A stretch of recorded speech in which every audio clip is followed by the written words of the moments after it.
नमस्कार। बिजनेस की छोटी मोटी बातें के बारे में एपिसोड में आपका बहुत बहुत स्वागत है। यह चर्चा आप तक लेकर आया है omimai.com। नमस्कार। आपको याद होगा हमने एपिसोड 10 में डिजिटल मार्केटिंग पर बात की थी। हाँ, की थी। और हमने समझा था कि बिजनेस भले ही नुक्कड़ की दुकान हो या घर से चलने वाला छोटा सा काम, आज के दौर में इंटरनेट पर दिखना कितना जरूरी है। बिल्कुल। आज हम उसी से जुड़ी एक और गहरी बात करने वाले हैं, ऑनलाइन इज्जत यानी ऑनलाइन रेप्यूटेशन मैनेजमेंट। इज्जत शब्द यहाँ बिल्कुल सही बैठता है, क्योंकि असल दुनिया की तरह ही ऑनलाइन दुनिया में भी इज्जत कमाई जाती है और एक छोटी सी गलती से बिगड़ भी सकती है। बिल्कुल। और इसे ठीक से समझने के लिए आज हमारे पास समांथा की एक बहुत दिलचस्प कहानी है। हाँ। समांथा एक इवेंट मैनेजमेंट कंपनी चलाती हैं। वो शादी के प्रपोजल, सरप्राइज बर्थडे पार्टी जैसे मौकों को यादगार बनाने में माहिर हैं। उनका काम बहुत पर्सनल टच वाला है। वो हर क्लाइंट के साथ बैठकर उनकी कहानी समझती हैं और फिर एक अनोखा इवेंट तैयार करती हैं। और उनका काम चल भी निकला है। उनकी एक प्यारी सी वेबसाइट है, इंस्टाग्राम पर वो अपने काम की झलकियां डालती रहती हैं और जो खुश क्लाइंट्स हैं वो उन्हें टैग भी करते हैं। तो अब काम इतना बढ़ गया है कि उन्होंने अपनी ये जो ऑनलाइन दुनिया है इसे संभालने के लिए रूथ नाम की एक इंटर्न को काम पर रखा है। और हमारी आज की बातचीत वहीं से शुरू होती है जहां समांथा रूथ को ट्रेनिंग दे रही हैं।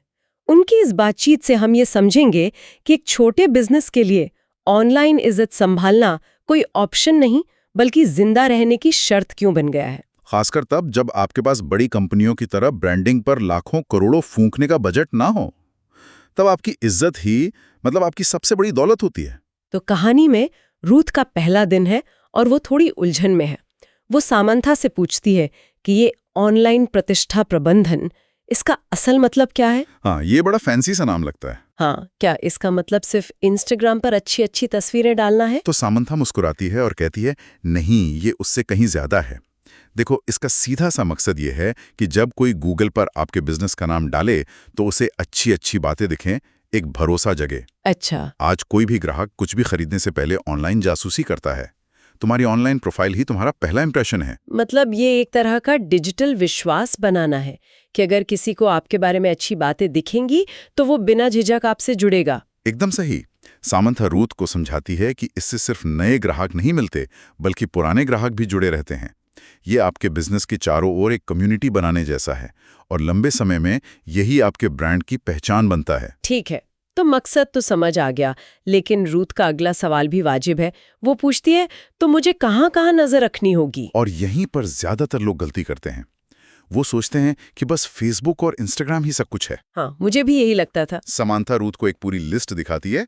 उसमें सिर्फ सोशल मीडिया नहीं था, उसमें था गूगल पर बिजनेस की search ranking, okay. Google my business पर मिली रेटिंग्स और रिव्यूज, हाँ, वो तो बहुत जरूरी है। ट्रस्ट पायलट जैसे प्लेटफॉर्म्स पर ग्राहकों की राय, कोरा जैसी जगहों पर लोग आपके काम के बारे में क्या सवाल पूछ रहे हैं, अरे वाह। और हाँ, आपकी अपनी वेबसाइट पर ग्राहकों के टेस्टिमोनियल्स। तो ये सिर्फ फेसबुक और इंस्टाग्राम की दुनिया नहीं है, ये तो एक जासूस की तरह काम करने जैसा। आपको हर कोने में देखना होगा कि लोग आपके बारे में क्या कह रहे हैं। ये तो काफी बड़ा काम है। बिल्कुल। समांथा रूथ को यही समझाती है कि ये एक 360 डिग्री काम है। हर वो जगह जहां कोई संभावित ग्राहक आपके बारे में कुछ पढ़ या सुन सकता है, वो आपकी प्रतिष्ठा का हिस्सा है। अब यहाँ कहानी में एक मजेदार मोड़ आता है। रूथ कुछ हफ्तों तक सब कुछ संभालती है, सब अच्छा चल रहा होता है, 5 स्टार रेटिंग, अच्छी अच्छी टिप्पणियां। हाँ, सब बढ़िया। लेकिन फिर एक दिन एक बहुत गुस्से वाला 1 स्टार रिव्यू आता है।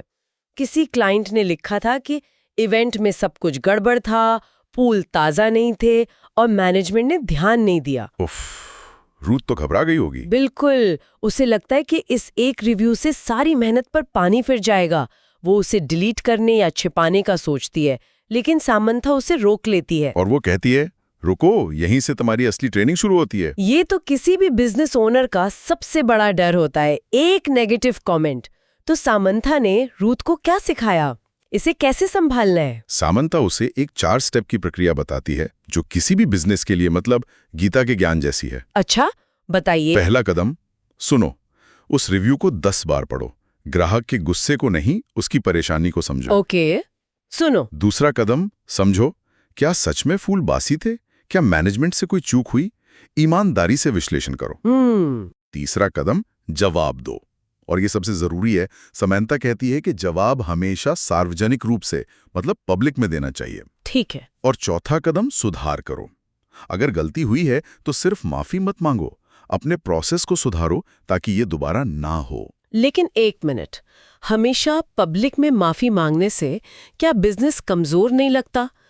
और क्या होगा अगर ग्राहक साफ साफ गलत हो और झूठे आरोप लगा रहा हो? तब तो अपनी बात रखनी पड़ेगी ना। बहुत अच्छा सवाल है, और समंथा यही बात रूथ को समझाती है। वो कहती है, माफी मांगने का मतलब ये नहीं कि तुम गलत हो। अच्छा। माफी मांगने का मतलब है कि तुम्हें ग्राहक की परेशानी के लिए खेद है। सबसे पहले उनकी परेशानी को स्वीकार करो। कहो, हमें सुनकर बहुत दुख हुआ कि आपका अनुभव अच्छा नहीं रहा। फिर अगर गलती आपकी है तो उसे मानो और तुरंत समाधान दो, रिफंड, डिस्काउंट या कोई और सुविधा। लेकिन अगर आपको लगता है कि ग्राहक गलत है तो भी बहस मत करो। बहस नहीं करनी है। अपनी बात रखो, जैसे हम हर इवेंट में ताजे फूलों का ही इस्तेमाल करते हैं और हमारे पास वेंडर की रसीदें भी हैं। हो सकता है आपको किसी और वजह से ऐसा लगा हो। हम इस मामले की और जांच करेंगे। मतलब लड़ना नहीं है, बल्कि दिखाना है कि आप एक जिम्मेदार बिजनेस है जो हर फीडबैक को गंभीरता से लेता है। बिल्कुल। क्योंकि उस बातचीत को बाकी लोग भी पढ़ रहे होते हैं। एकदम। मुझे एक बेकरी का किस्सा याद है, जिसे एक ग्राहक ने केक में बाल होने का झूठा रिव्यू दिया था। अच्छा। बेकरी मालिक ने बहस करने के बजाय सार्वजनिक रूप से माफी मांगी और उन्हें मुफ्त केक ऑफर किया।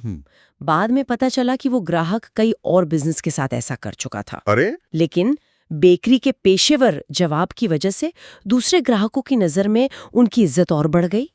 उन्होंने दिखाया कि वो ग्राहक की परवाह करते हैं, चाहे वो सही हो या गलत। वाह, ये तो कमाल की बात है। मतलब नेगेटिव फीडबैक असल में एक मौका है अपनी अच्छी छवि बनाने का। बिल्कुल। और ऐसी ही प्रैक्टिकल जानकारी के लिए हम अपने सुनने वालों को याद दिला दें कि वे omimai.com की WhatsApp community Devi the curious से जुड़ सकते हैं। हाँ, जरूर। इस चर्चा के पोस्टर पर दिए गए QR कोड को स्कैन करके आप कम्युनिटी का हिस्सा बन सकते हैं, जहां नए आइडियाज, ब्लॉग्स और वर्कशॉप्स की जानकारी मिलती रहती है। अब कहानी पर वापस आते हैं। रूथ नेगेटिव फीडबैक को संभालना तो सीख गई, लेकिन अब वो सकारात्मक टिप्पणियों को लेकर उलझन में है। हाँ। क्या उन पर सिर्फ थैंक यू लिख देना काफी है या उनसे सच में कोई फर्क पड़ता है? ये सोशल करेंसी वाली बात दिलचस्प है। ऐसा लगता है जैसे हर अच्छा रिव्यू आपके ब्रांड के बैंक अकाउंट में एक छोटा सा डिपॉजिट है। बिल्कुल सही एनालॉजी है। समंथा कहती हैं कि सकारात्मक ऑनलाइन फीडबैक वो सोशल करेंसी है जो किसी बिजनेस को बेहद अमीर बना सकती है। ये नए ग्राहकों को वो विश्वास देती है जो ऑनलाइन दुनिया में सबसे कीमती है। लेकिन एक दिलचस्प बात यह है कि जिन कंपनियों की वेबसाइट पर सिर्फ 5 स्टार रिव्यू होते हैं, उन पर ग्राहक असल में कम भरोसा करते हैं। क्या कह रहे हैं? ये तो उल्टी बात हो गई। हाँ, हार्वर्ड बिजनेस स्कूल की एक स्टडी के मुताबिक 4.2 से 4.5 स्टार की रेटिंग को सबसे भरोसेमंद माना जाता है। अच्छा। कुछ नेगेटिव रिव्यूज का होना असल में आपकी प्रतिष्ठा को ज्यादा प्रामाणिक, मतलब ऑथेंटिक बनाता है। ये दिखाता है कि आप असली हैं और कुछ भी छिपा नहीं रहे। तो ठीक है, तारीफ को हल्के में नहीं लेना है, पर उसका जवाब कैसे दें कि ग्राहक को खास महसूस हो? इसके लिए भी समंथा रूथ को 4 बातें बताती है। बताइए। 1. सिर्फ थैंक यू मत लिखो, ग्राहक को नाम से संबोधित करो। थैंक यू प्रिया ज्यादा पर्सनल लगता है। सही बात है। दूसरा, उनकी टिप्पणी की किसी खास बात का जिक्र करो। अगर उन्होंने लिखा कि डेकोरेशन कमाल का था, तो जवाब में कहो, हमें खुशी है कि आपको हमारी विंटेज थीम डेकोरेशन पसंद आई। इससे बातचीत और गहरी होती है। हाँ। तीसरा, उन्हें बताओ कि उस खास चीज के पीछे क्या कहानी है। उस थीम पर हमारी टीम ने हफ्तों काम किया था। ओके। और आखिर में उन्हें दोबारा आने के लिए एक छोटा सा लालच दो। अगली बार जब आप कोई इवेंट प्लान करें तो हमें याद दिलाएं, आपके लिए एक स्पेशल डिस्काउंट होगा। बहुत बढ़िया। और क्या इन अच्छी टिप्पणियों को अपनी मार्केटिंग के लिए भी इस्तेमाल किया जा सकता है? जरूर। समंथा रूथ को सिखाती है कि कैसे अच्छे रिव्यूज के स्क्रीनशॉट लेकर ग्राहक की अनुमति से उन्हें सोशल मीडिया पर शेयर किया जाए। अपनी वेबसाइट पर एक ग्राहक क्या कहते हैं वाला सेक्शन बनाओ। ये आपके मार्केटिंग का सबसे सच्चा और भरोसेमंद रूप है। ये पूरी बातचीत बहुत ही ज्ञान देने वाली है। वैसे समंथा को इतना सब कुछ पता कैसे है? क्या ये सब अनुभव से आता है? अनुभव तो है ही, लेकिन समंथा ने इसके लिए बाकायदा ट्रेनिंग भी ली है। उन्होंने omipie.com के साथ एक डिजिटल आत्मनिर्भरता कार्यक्रम में हिस्सा लिया था, जो खास तौर पर उन्हीं जैसे छोटे व्यवसायों को ये सारी बारीकियां सिखाने के लिए बनाया गया है। अच्छा। अब एक आखिरी सवाल जो रूथ पूछती है, और जो शायद कई सुनने वालों के मन में होगा। पूछिए। क्या ये सब सिर्फ ऑनलाइन बिजनेस के लिए है? मान लीजिए किसी की पड़ोस में एक छोटी सी दुकान है, उसे इन सब से क्या लेना देना? समानता का जवाब बहुत साफ है, बिल्कुल लेना देना है। आज ग्राहक का सफर इंटरनेट से ही शुरू होता है। सही है। कोई भी आपके पड़ोस की दुकान पर आने से पहले गूगल पर उसके रिव्यूज चेक कर सकता है।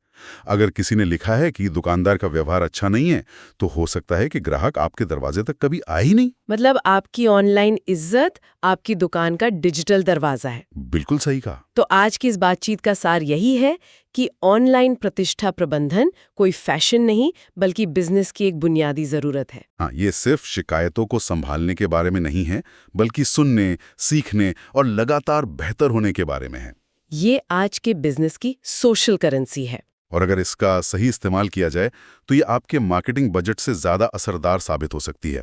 ये आपके बिजनेस को वो मजबूत पकड़ दे सकती है जिसकी हर छोटे कारोबारी को तलाश होती है। और ये सारी जानकारी हम तक omimai.com की वजह से पहुंची।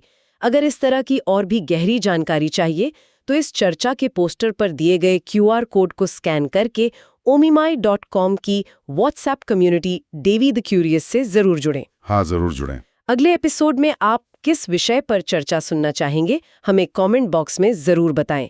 ये था बिजनेस की छोटी मोटी बातें का एपिसोड 12। हम जल्द ही और दिलचस्प जानकारी के साथ वापस आएंगे। तब तक हमारे चैनल को फॉलो करें और जुड़े रहें। क्या एक बिजनेस की ऑनलाइन प्रतिष्ठा अब उसके प्रोडक्ट्स या सेवाओं की क्वालिटी से भी ज्यादा महत्वपूर्ण हो गई है? इस पे सोचेगा।